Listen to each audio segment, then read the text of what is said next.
రాష్ట్ర ప్రజలకి రైతాంగ సోదరులకి కాంగ్రెస్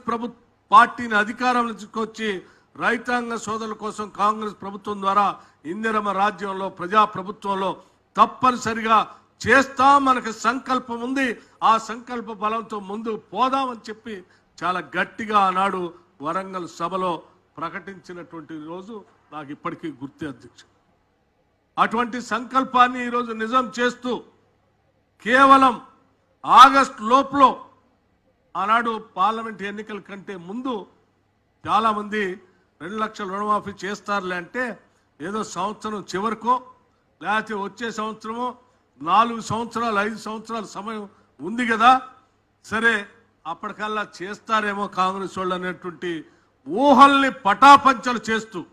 ఎన్నికల కంటే ముందు పార్లమెంట్ ఎన్నికల కంటే ముందు ఒక సభలో ఈ రాష్ట్ర ముఖ్యమంత్రిగా ఆగస్టు